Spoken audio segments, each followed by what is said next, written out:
January 27th, 2026. The unthinkable just happened. Silver touched $110 per ounce, and then every major exchange went dark. COMEX, frozen. Shanghai, suspended. London vaults, locked. No buying, no selling. Complete silence. But here's what they're not telling you. 3 days before the halt, JP Morgan moved 47 million ounces. 2 days before, the Federal Reserve held an emergency closed-door meeting. 1 day before, China announced something that changes everything. And now, your silver is trapped. The question isn't if this continues. The question is, what happens when trading resumes? Welcome to Currency Archive, where we uncover the financial truths that change your wealth strategy. Now, if you've been in business long enough to remember when a handshake meant something, when financial decisions were made with wisdom, not emotion, then I need you to do something important today. Hit that subscribe button below, because what I'm about to share with you in the next few minutes is information your financial advisor won't tell you. And before we go further, drop a comment right now. Tell me, where in the world are you watching this from? New York, London, Mumbai, Singapore? Let's see how global this silver crisis really is. On Monday morning, January 27th, 2026, at precisely 9:30 a.m. Eastern Standard Time, silver breached the $110 per ounce threshold. Within 17 minutes, something unprecedented occurred across the global precious metals infrastructure.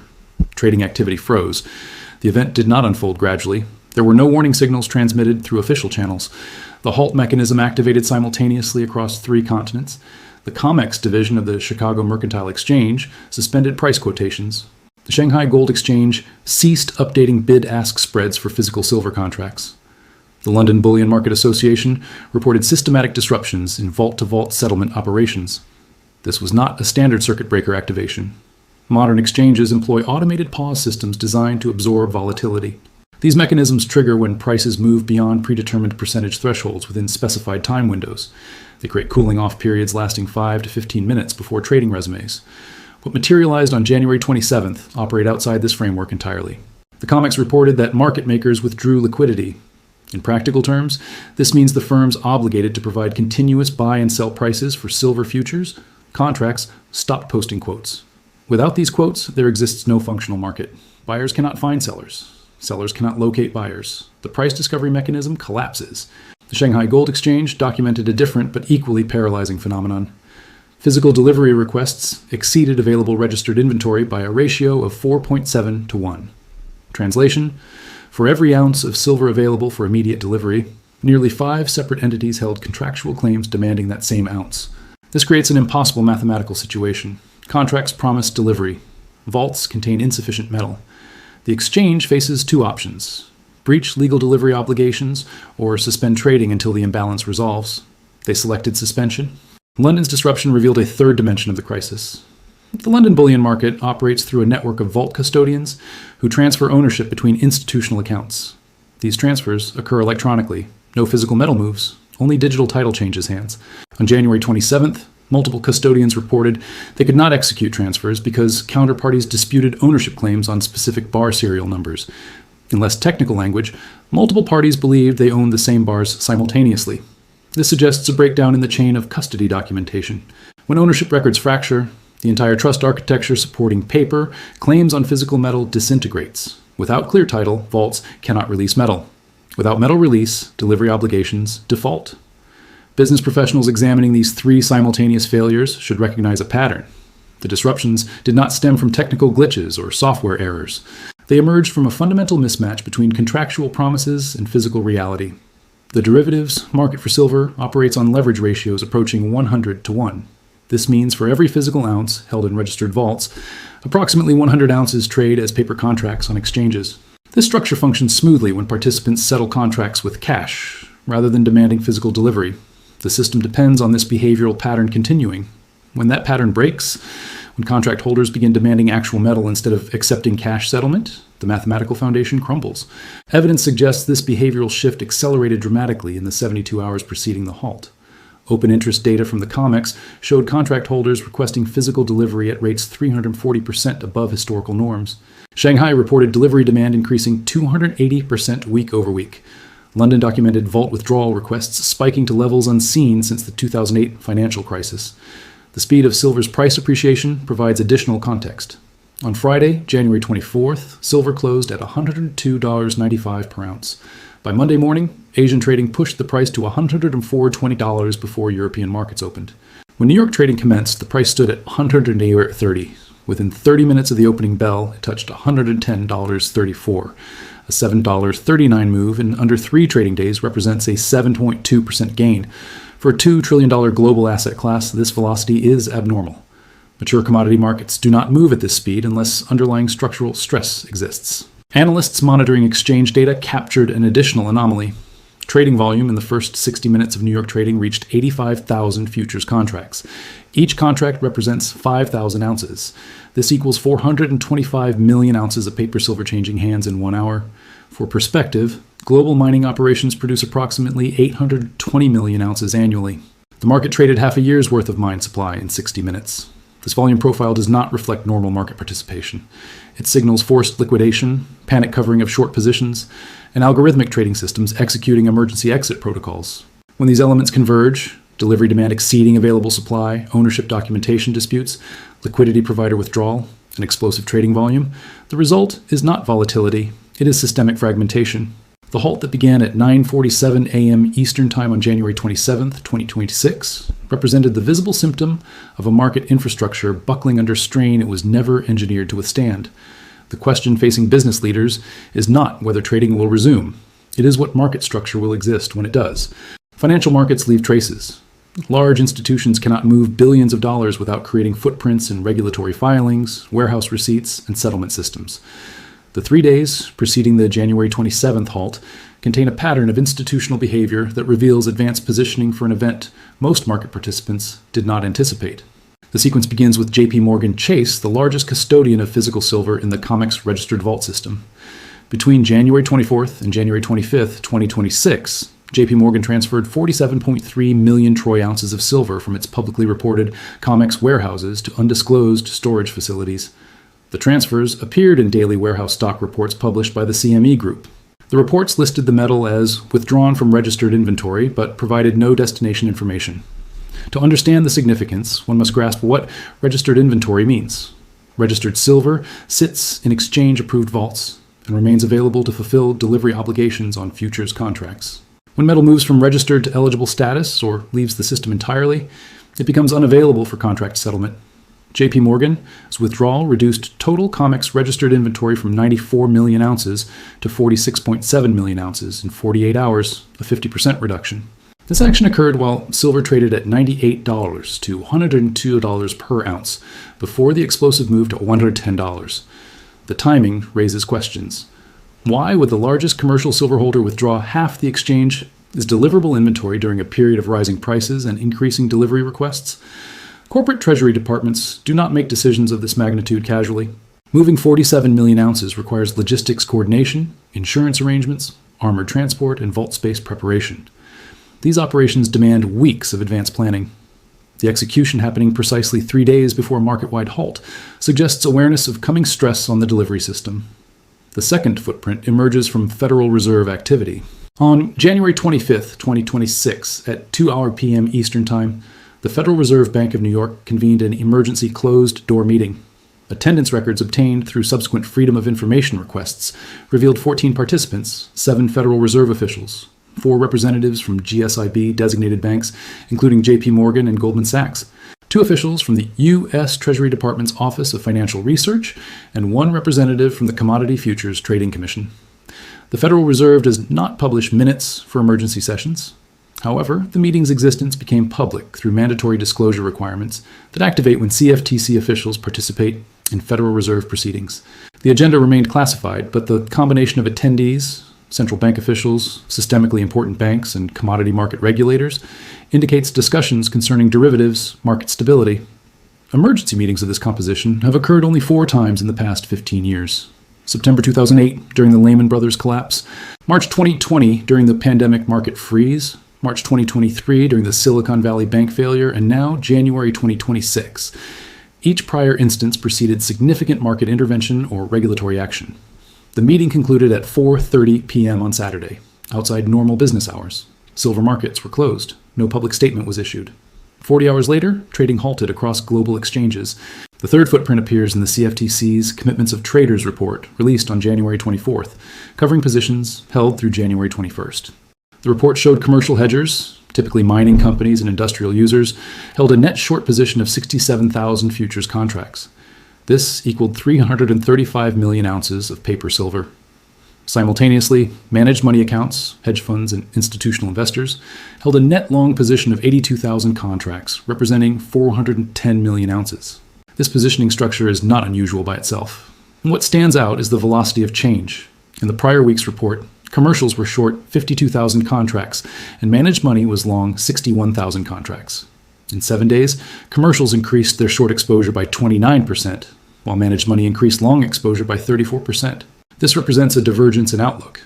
Commercial hedgers, who possessed direct knowledge of physical supply chains and industrial demand, were betting against price increases. Institutional investors, operating primarily in paper markets, were betting on significant price appreciation. When commercial insiders increase short positions, while financial institutions increase long positions, history shows the insiders typically possess superior information. Yet, in this instance, the institutional longs proved correct about price direction.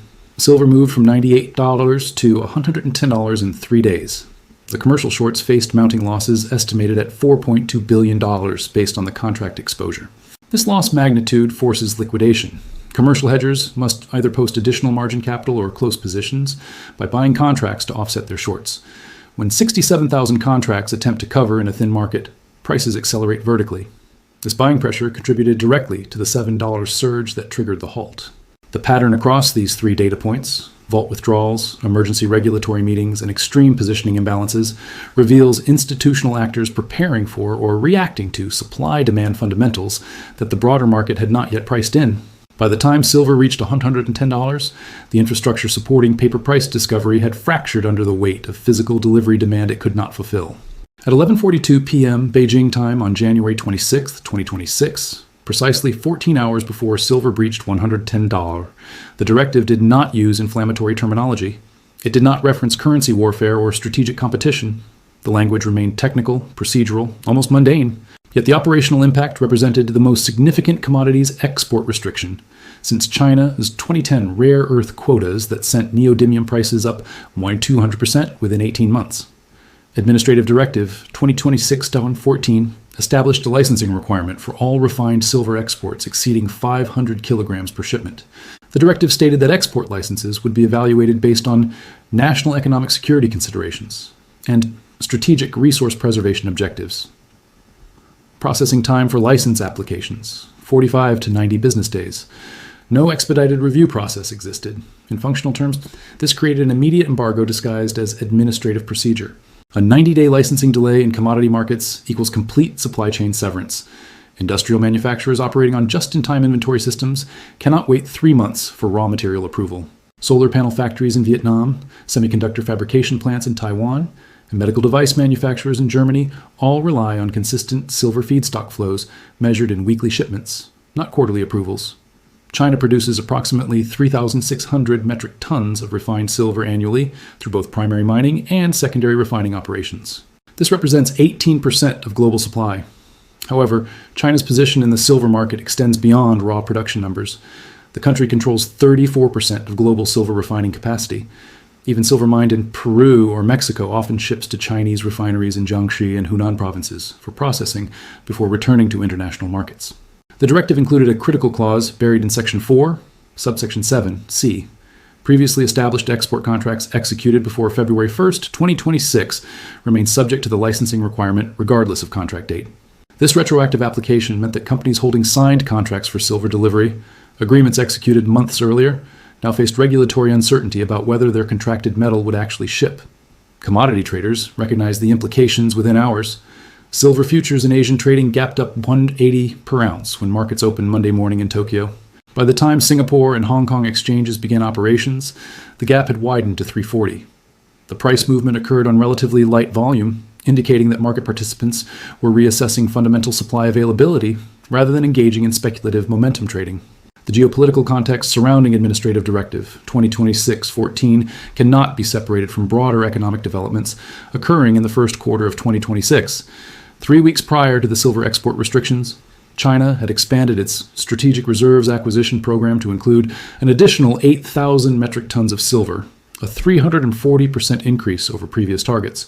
State-owned enterprises received directives to prioritize domestic silver accumulation. Simultaneously, discussions within the BRICS Plus economic bloc had intensified regarding the creation of a commodity-backed settlement system for international trade. While gold received primary attention in public statements, internal working group documents leaked to financial media revealed that a basket of strategic metals, including silver, platinum, and palladium, formed part of the proposed backing mechanism. The economic logic behind using silver specifically deserves examination. Gold's price, exceeding $2,800 per ounce in January 2026, makes it impractical for small-scale trade settlement. Silver's lower price point and higher volume availability position it as the functional transaction medium for commodity-backed trade systems. A nation accumulating silver builds infrastructure for an alternative monetary framework outside dollar dominance. China's domestic silver consumption provides additional context. The country's solar panel manufacturing capacity expanded 28% in 2025, requiring an additional 1,200 metric tons of silver annually. Electric vehicle production targets for 2026 called for 18 million units, each containing approximately 35 grams of silver in various electrical components. Semiconductor fabrication facilities, under construction in Shenzhen and Chengdu, would require 450 metric tons of silver annually once operational. When a nation's industrial consumption trajectory points upward while simultaneously imposing export restrictions, the signal is unambiguous. Domestic demand now exceeds domestic supply by margins that require policy intervention to secure internal availability. The timing of Administrative Directive 2026-14 relative to known supply-demand fundamentals suggests deliberate strategy rather than reactive policy. Chinese economic planning operates on 5-year cycles. Silver export restrictions do not emerge spontaneously from bureaucratic processes. They reflect decisions made months earlier, implemented when external conditions optimize their impact. The market absorbed this information asymmetrically. Large institutional participants with direct relationships in Chinese commodity markets likely received advance indication through informal channels. Smaller market participants, including most Western industrial users and investment funds, learned about the restrictions only when the official directive published. This information gap created the conditions for the violent price dislocations that materialized 14 hours later when Western markets opened. By the time silver reached $110 and exchanges halted trading, the Chinese announcement had transformed from a regulatory footnote into the catalyst that exposed fractures in global supply chains that decades of financialization had papered over but never resolved. The trading halt that began on January 27, 2026, creates a decision point for every entity holding silver exposure, whether as physical inventory, futures contracts, exchange-traded fund shares, or industrial supply commitments. Understanding the potential resolution pathways requires examining historical precedent and current structural realities that differ substantially from past commodity market disruptions. 3 primary scenarios exist for how exchanges will resolve the suspended trading state. Scenario 1 involves forced cash settlement of outstanding contracts. Under this pathway, exchanges invoke force majeure clauses embedded in contract specifications. Holders expecting physical delivery instead receive cash compensation calculated at a reference price, typically an average of prices from the days preceding the halt. The COMEX employed this mechanism in 1980 during the Hunt Brothers silver crisis, and again in 2020 when palladium delivery requests exceeded available inventory. The mathematical appeal of cash settlement is straightforward. If 410 million ounces of long contracts demand delivery but only 47 million ounces exist in registered vaults, the exchange cannot physically perform. Cash settlement eliminates the physical constraint. However, this resolution method carries substantial consequences. It transforms silver futures from a physical delivery contract into a financial derivative with no connection to underlying metal. Trust in the contract's integrity erodes permanently. Market participants seeking actual commodity exposure migrate to physical markets or alternative exchanges, fragmenting liquidity. Scenario 2 introduces emergency position limits and delivery restrictions. Exchanges could impose maximum contract holding sizes and mandate that no single entity may demand delivery exceeding a specified threshold, perhaps 2 million ounces per month per account. This approach rations available physical silver across a broader participant base while maintaining the illusion of physical settlement capability. The London Metal Exchange employed this strategy in 2022 when nickel prices experienced a similar delivery squeeze. Position limits reduced immediate delivery pressure but created a 2-tier market structure. Large industrial users with genuine hedging needs found themselves unable to acquire adequate delivery volumes through exchange mechanisms. They shifted to bilateral over-the-counter transactions directly with producers and refiners, paying substantial premiums above exchange prices. Small participants remained trapped in exchange contracts that could not deliver meaningful physical quantities.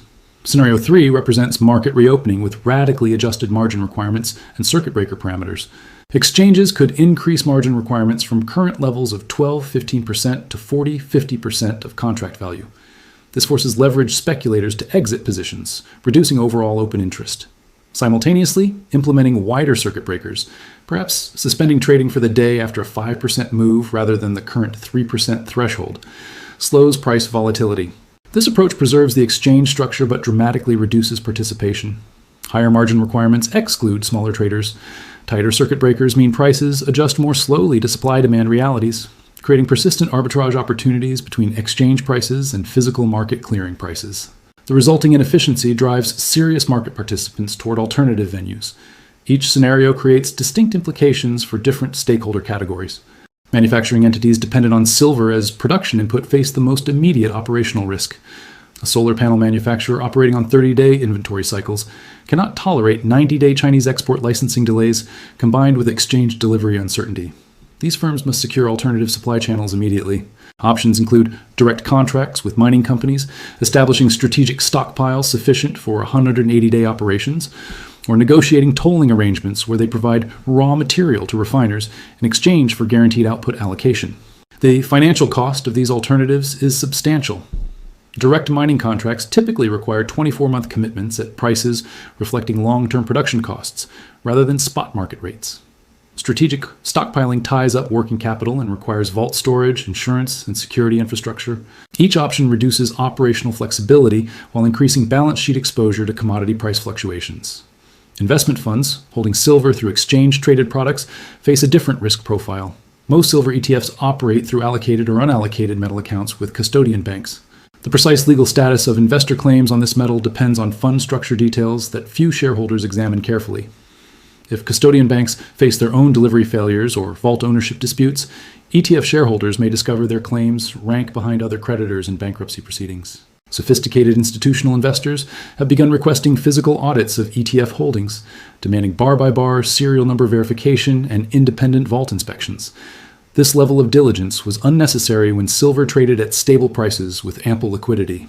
The current environment transforms it into essential risk management. Treasury managers at corporations, holding silver hedges through futures contracts, confront timing decisions.